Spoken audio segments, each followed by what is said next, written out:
Là les amis, on peut que commencer ce débrief et ce résumé de match PSG Arsenal qu'en applaudissant. Peu importe quel club vous supportez de base, il faut applaudir. Il faut reconnaître ce qu'a fait le Paris Saint-Germain non seulement ce soir, mais sur l'ensemble de leur œuvre cette saison, sur l'ensemble de leurs performances dans une compétition comme la Ligue des Champions qui les fuit comme la peste depuis bien longtemps maintenant. Et aujourd'hui, ils sont plus proches que jamais d'avoir le trophée en main. Même s'il reste encore un très gros morceau avec l'Inter Milan qui nous a fait rêver hier contre le Barça, ça va être une finale et une opposition de style absolument magnifique. Et aujourd'hui, le Paris Saint-Germain prouve que sans avoir des giga superstars tels que les Messi, les Neymar et les Kylian Mbappé, on peut aller au bout. Avec un collectif soudé, des jeunes mis dans les bonnes dispositions avec des joueurs expérimentés qui n'ont plus l'air d'être des mouille-culs, qui assument leurs responsabilités, qui n'ont plus les jambes qui tremblent au bon moment, même si il y a eu des moments de fébrilité de la part du PSG encore ce soir qui auraient pu leur coûter cher. Mais le PSG ce soir contre Arsenal et même dans l'ensemble de la compétition contre Aston Villa et globalement contre Liverpool surtout, on a une équipe qui a su mettre loin ses vieux démons, qui a su être solide quand il fallait, efficace quand il le fallait, qui a su garder son sang-froid sans trop paniquer quand il le fallait, qui n'a jamais coulé même quand ils étaient attaqués de tous les côtés, et qui même dans les moments les plus sombres a su allumer la lumière. Je sais pas si vous allez avoir la ref en tout cas de cette phrase, mais en tout cas, le Paris Saint-Germain a su devenir une grande équipe, plus que des individualités, plus que des stars, plus qu'un projet 5 étoiles. C'est dans la simplicité finalement que dans la vie on brille le plus. C'est pas en faisant le clinquant. Et c'est aussi une morale pour tout ce qui est même en dehors du sport et dans votre vie en général. Et tu vois, j'aimerais applaudir deux personnes dès le début de cette vidéo. Et d'ailleurs, j'attendrai tous vos retours en commentaire comme d'habitude. Et n'hésitez pas à vous abonner, bien sûr, que vous soyez fan du Barça, Real, Inter, Arsenal, Paris Saint-Germain, etc. Et bien sûr du Real comme moi. Tout le monde est le bienvenu sur la chaîne. Et j'attends tous vos retours, tout ça, pour qu'on en débatte. Mais j'aimerais applaudir, et je pense que vous aussi, deux personnes qui sont bien sûr présentes sur mon diaporama dès la première affiche, avoir l'analyse tactique qui sera complète, vous inquiétez pas. On va revenir sur tous les points importants du match. Applaudir Donnarumma, qui a été exceptionnel. Et je vous l'ai dit hier dans le débrief Inter Milan-Barcelone, je vous l'ai déjà répété plein de fois depuis l'ouverture de cette chaîne YouTube là, tu gagnes des trophées avec des attaquants, enfin tu gagnes des matchs avec des attaquants, des grands attaquants, qui peuvent faire la décision même quand t'es pas bon. Mais tu gagnes surtout des titres avec des défenseurs et un grand gardien. Il n'y a pas de grande épopée sans grand gardien. Courtois, Casillas, Neuer, Petrosech, les gardiens comme ça, tu vois. Il n'y a pas de grands exploits sans grands gardiens. Parce que chaque équipe a des failles et aucune équipe ne peut très bien jouer de la première à la 90e. Et quand tu n'es pas capable de trop faire de différence de base, si ton gardien n'est pas là pour faire les différences de la surface, c'est mort. Il faut savoir faire les différences au haut niveau dans les deux surfaces et les détails comptent. Toutes les parades qu'il a fait Donnarumma ce soir, c'est une revanche, je pense, personnelle pour lui, pour tout ce qu'il a subi comme critique depuis la remontada du Real Madrid avec Benzema, depuis toutes ces erreurs qu'il a pu faire, notamment même cette saison. Et franchement, ça fait plaisir à voir. Parce que de base, c'est un gardien qui était aimé au Milan, aimé avec l'Italie, décrié avec le PSG et décrié sur sa fin avec le Milan AC. Mais globalement, là, il se revendique. Et franchement, les parades qu'il a sorties, exceptionnelles. Mais mettez aussi beaucoup de grâce sur un entraîneur qui, de base, j'ai un peu du mal avec lui et son arrogance. Mais son histoire, bien sûr, avec sa fille, etc., ça m'a beaucoup touché. Ses propos sur la vie m'ont beaucoup touché. Même si je ne l'ai pas aimé quand il était sélectionneur espagnol, parce qu'il a fait beaucoup d'erreurs qui nous ont coûté beaucoup de trophées. Euh, Avec le Paris Saint-Germain, il est exceptionnel. Dans son coaching, son approche, son côté plus humain, parce qu'avant c'était plus un robot, tu vois. Là, il est plus humain que jamais. Dans ses réactions, sa folie, sa ferveur. Et c'est un entraîneur qui, un peu comme Hansi Flick ou Simone Inzaghi, transcende ses troupes par sa bonne énergie. Il n'est pas là à gueuler ou faire le frustré. Il met les bons mots quand il le faut. Et les mots qu'il a trouvés en compensant avec le départ d'Mbappé avec une équipe qui sur le papier pouvait être peut-être moins bonne, mais sur le terrain c'était pas du tout moins bon. Là on n'a jamais vu un PSG aussi compact, aussi bon et aussi décisif. Et franchement c'est à mettre à son crédit tout ça. Donc bravo à Luis Enrique qui peut peut-être aller chercher une autre Ligue des Champions dans son palmarès et offrir la première de son histoire au Paris Saint-Germain. Et là c'est un entraîneur qui est parti pour marquer vraiment énormément de football, dans le sens où déjà avec le Barça, bon il avait la MSN, tu vois, mais là avec le PSG réussir à faire ça, ce PSG en particulier, et comme il l'a transcendé en si peu de temps, c'est phénoménal. C'est phénoménal. Peu importe ce qu'on peut dire sur les différentes équipes adverses, etc., le PSG est monumental. On avait une composition du PSG assez classique. Ousmane Dembélé était sur le banc parce que il s'était blessé lors du match aller. Il avait été décisif au match aller. Il a aussi été décisif avec une passe décisive ce soir en entrant. Mais forcément, c'était trop risqué de le faire rentrer tout de suite. T'avais que un but d'écart. Tu sais pas comment Arsenal va jouer. Tu sais pas comment Arsenal va être efficace ou pas, et dans quel état d'esprit ils vont aborder le match. Donc forcément, si tu as une cartouche comme Dembélé, en fin de match, vu la saison qu'il fait, globalement son année 2025 qu'il fait, avec sa vitesse et sa fraîcheur, il peut apporter vraiment sur une défense fatiguée. Là où le mettre dès le début au cas de rechute, bah, tu utiliserais un changement pour rien, et ça pourrait faire très mal. Mais en tout cas, Barcola, dans ce rôle un peu de neuf, faux neuf, qui se déplaçait un peu partout, il était très très libre, il n'était pas focus attaquant de pointe, et dans tous les cas, il n'a pas le profil d'être un attaquant de pointe. Kvaratskhelia, doué pour l'accompagner, qui ont été monstrueux tous les deux, et même globalement tous les trois, hein. Même s'il y a eu pas mal de mauvais choix, surtout face au but, ils ont été virevoltants, ils ont su profiter à chaque fois, comme on le verra, des interceptions, des contres du Paris Saint-Germain pour être dangereux, être létal plus ou moins, même si Arsenal s'en est quand même plutôt bien tiré contre les trois de base. Mais pareil, les trois milieux de terrain, Ruiz, Vitinha, Neves, nickel comme d'habitude. Mendes, Pacho, Marquinhos, Hakimi, c'était comme d'hab aussi. Dans le sens où voilà, l'équipe du Paris Saint-Germain, t'avais moins de surprises, à part sur l'absence de Dembélé. Et en face, ben, Arsenal, avec les blessures encore de Gabriel, les absences de numéro 9 comme Havertz, etc. C'est l'équipe type quasiment qui peuvent aligner aujourd'hui. Et franchement, quand tu regardes les statistiques du match, bah, c'est eux qui ont le plus tiré, c'est eux qui ont eu le plus de possession, c'est eux qui ont eu les XG les plus importants vu le nombre de parades fait par Donnarumma, le nombre en tout cas d'occasions beaucoup plus franches et dangereuses dans des zones beaucoup plus préférentielles et importantes que le Paris Saint-Germain, qui pourtant s'est imposé 2-1. Donc comme quoi, tu vois, les XG, les frappes tentées, etc., ça veut dire des choses, mais concrètement, c'est pas forcément toi qui vas gagner avec le plus de XG, tu vois. Mais il y en a une équipe d'Arsenal qui était dangereuse, parce que dès le début, ça partait très fort. Ça partait très fort, voire même trop fort à mon sens. Parce que pendant 20-25 minutes, voire peut-être 30, ouais, plutôt les 25 premières minutes, Arsenal a asphyxié le Paris Saint-Germain. T'avais l'impression que le PSG, pas qu'ils avaient pas envie de jouer, mais qu'ils jouaient comme s'ils menaient 2-0 ou 3-0. Et 1-0, c'est quasiment rien. Arsenal, il mettait un but, mais là, la mentalité, elle pouvait encore plus changer. Là, ce qui les a maintenus, c'était, comme je disais, Donnarumma, qui a fait une parade sur Declan Rice au début, une parade sur Martinelli à bout portant, une parade avec c'était des longues touches de Thomas Partey qui mettait limite des centres hyper forts comme des coups de pied arrêtés, qui a apporté plus de polyvalence encore dans le jeu d'Arsenal et les rendait encore plus dangereux en permanence. Donc limite la moindre touche était comptée comme un corner tellement il allumait les centres de cette façon et les déviations. T'avais la frappe d'Odegaard, entrée de surface qui était marquée par personne, comme je l'ai beaucoup remarqué notamment avec un Paris Saint-Germain qui était positionné beaucoup trop bas, avec trop de joueurs en fait. Il y avait trop de joueurs du PSG par rapport à la masse et la densité de joueurs d'Arsenal. Donc le Paris Saint-Germain n'avait pas de quoi ressortir le ballon parce qu'ils étaient trop derrière. Les efforts qu'ils devaient faire pour sauter le premier rideau d'Arsenal, se casser les dents contre le deuxième, et eux ils partaient de trop bas. T'as beau avoir des flèches, si la balle ne part pas de tes 20 mètres, c'est compliqué. À moins de balancer devant, mais tu seras jamais en position de donner des caviars en balançant comme ça. Parce que au bonheur la chance, ça va tomber sur l'attaquant, mais il sera déjà suivi par deux mecs d'Arsenal. Donc il sera esselé et il n'y aura pas de solution. Et pour la contrôler, il sera déjà sous pression. Et donc c'est compliqué. Mais t'avais trop de liberté pour Arsenal sur les côtés, même dans l'axe du terrain. Regardez ça. C'est pas normal que l'ailier gauche ou le latéral gauche puisse revenir au milieu de terrain tranquille et qu'il y ait encore 1, 2, 3 joueurs d'Arsenal derrière qui peuvent limite faire un cheminement vers la cage et armer avec les artilleurs qu'ils ont derrière.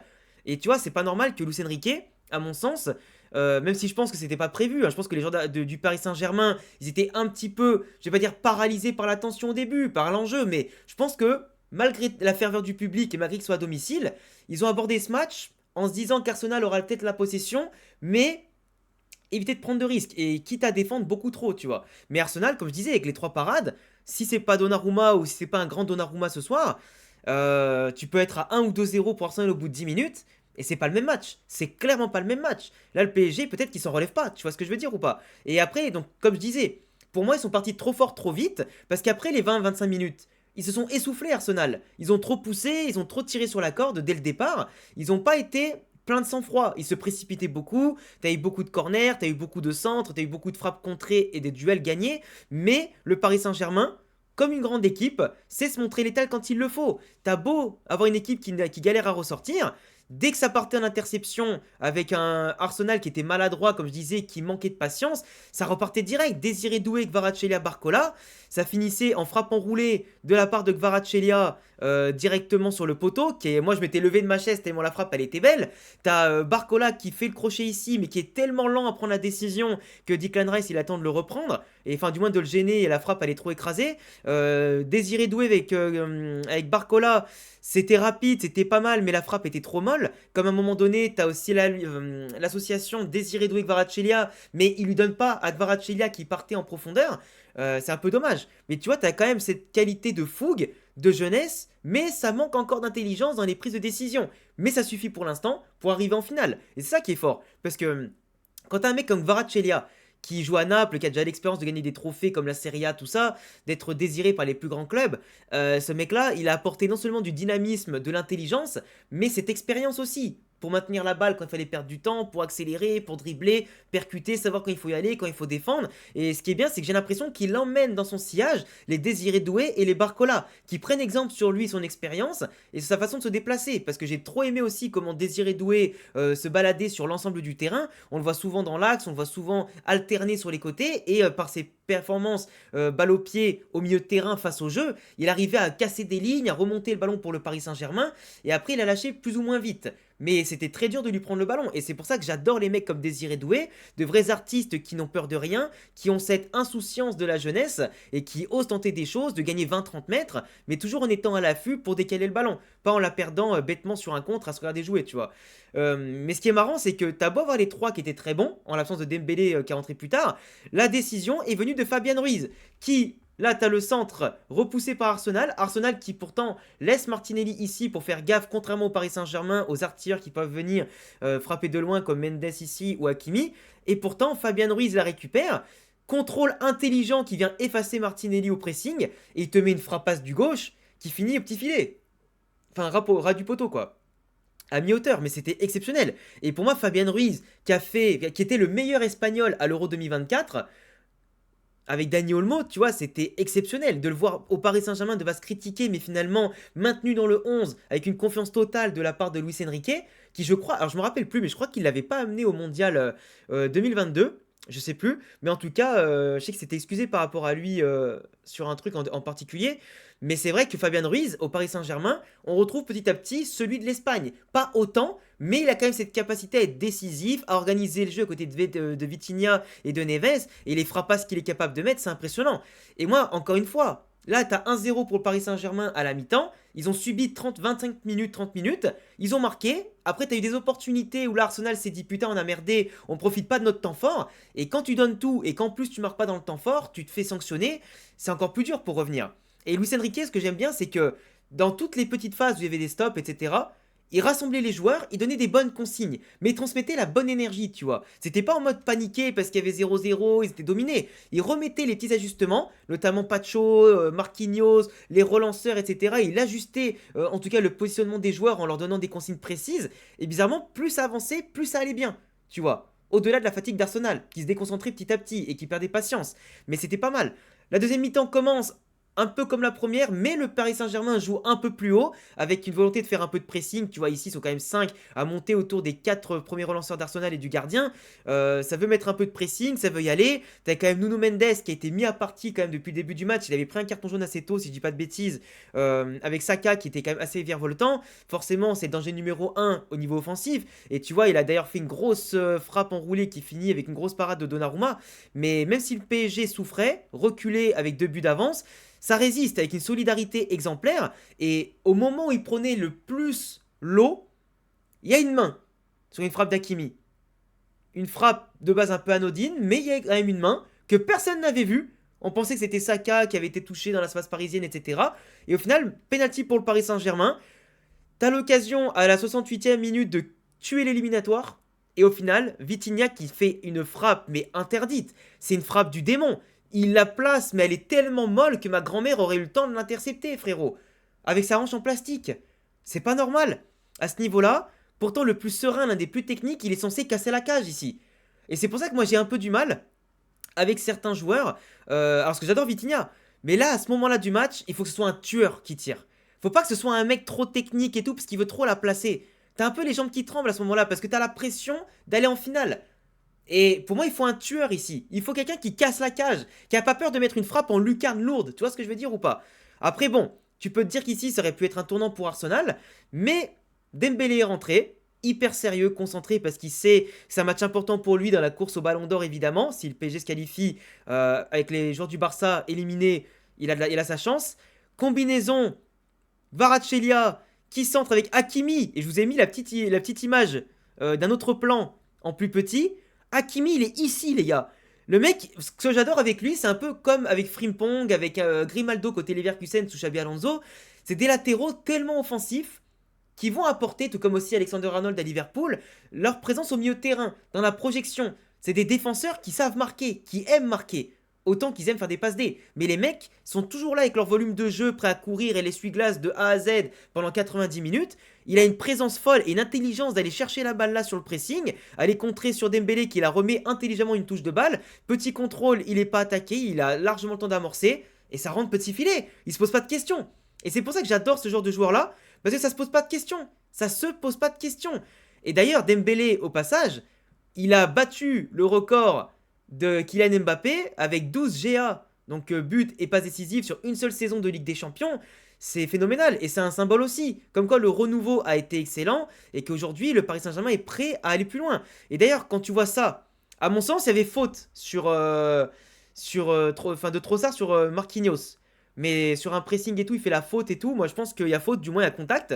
Mais l'arbitre ne siffle pas. Trossard, il déborde. Il y a un petit cafouillage ici dans la défense avec Donnarumma. Saka qui, du coup, prend la balle et en profite pour marquer le 2-1. Mais là où tu te dis que ça aurait pu être un tournant, c'est que encore un centre de Trossard. Saka qui rate la balle avec Donnarumma qui sort bien, qui plonge.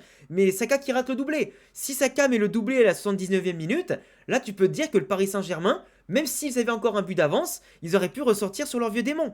Mais heureusement, c'est pas arrivé pour eux. Et c'est pour ça que tu as des joueurs comme Kvaratskhelia qui ont apporté ce côté, voilà, expérience, ils maintiennent la balle comme il faut. Et tu avais une solidarité à toute épreuve. Et pour moi, le Paris Saint-Germain était intouchable et mérite cette qualification, mérite cette victoire. Et je pense que même s'il y a certains joueurs qui ont été un peu moins bons que d'autres par rapport à d'habitude, tu peux littéralement tous les applaudir parce que de A à Z, ça a été un match solide de guerriers. Ils ont montré que malgré les difficultés, ils savent subir et ils savent marquer et être létal. Donc franchement, bravo au Paris Saint-Germain, bravo à tous.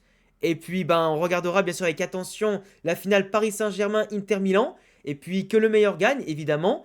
Et puis voilà, je pense que j'ai rien d'autre à ajouter. Dites-moi en commentaire si j'ai oublié des détails, si j'ai oublié autre chose. Dites-moi vos avis sur mon analyse, ça me fera super plaisir d'avoir vos retours. Je vous laisserai vous abonner, cocher la cloche, mettre le petit pouce bleu. Et à bientôt pour d'autres vidéos. Ciao les frérots!